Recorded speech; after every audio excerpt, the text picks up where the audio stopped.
I decided to make this video based off of a letter that I received from Nicholas in Ohio.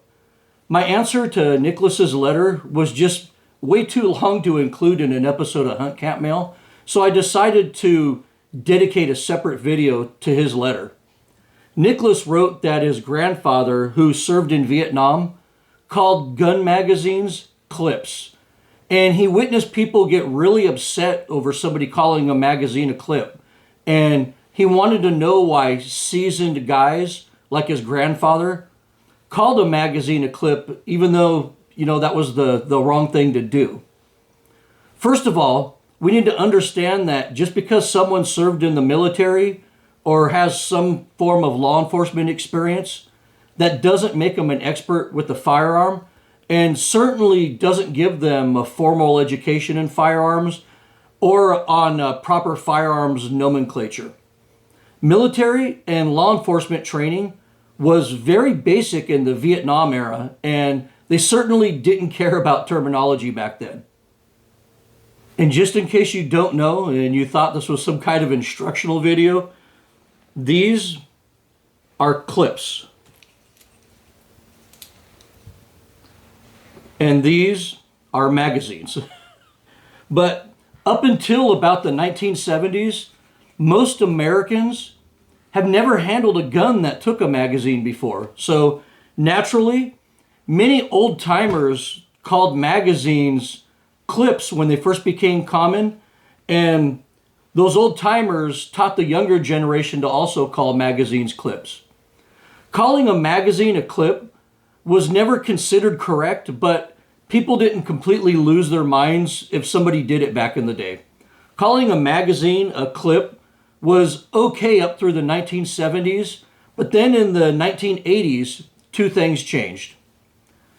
First of all, inner city gang violence exploded when the crack epidemic started, and soon every rap song was about somebody emptying a clip into someone else's homie. And within a few years, a real cultural shift occurred. And after that, people who knew absolutely nothing about firearms were running around calling magazines clips. And soon, the word clip became urban slang for a magazine, and the firearm community rejected that. Calling a magazine a clip was considered thug talk back then, and those who sided with the law rejected anything that came from that cultural subset.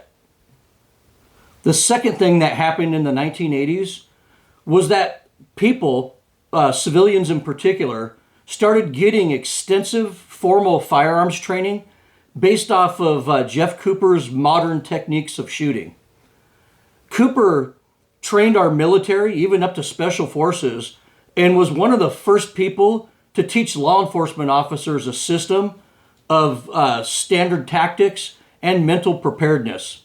But Mr. Cooper was very adamant about the importance of providing the same level of training to responsible civilians as well. And he actually thought this was more important. And after that, schools popped up everywhere. I myself went to Arizona to do some training with Jeff Cooper. Colonel Jeff Cooper was a real stickler for proper firearm terminology and demanded that his students show professionalism and proficiency when using or even describing firearms.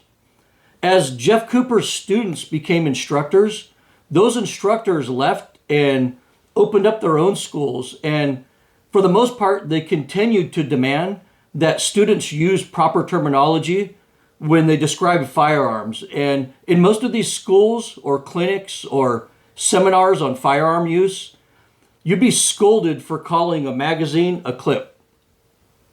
So that's enough past history. Let's fast forward to today. If you call a magazine a clip today, it's a sign that you either lack proper firearm training or you live in the hood.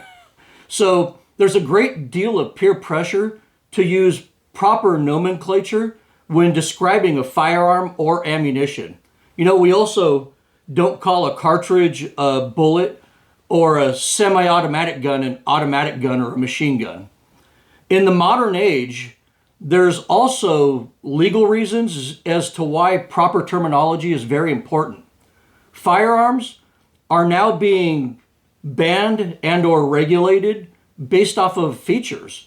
And a detachable magazine is a regulated feature in many states where a clip would not be regulated. As a firearms owner in the 21st century, we now have to navigate our way through really complex gun laws and do everything we can to reduce our personal liability. And this is something that your old grandfather didn't have to deal with. For this reason alone, I personally recommend that people use the proper terminology when describing firearms.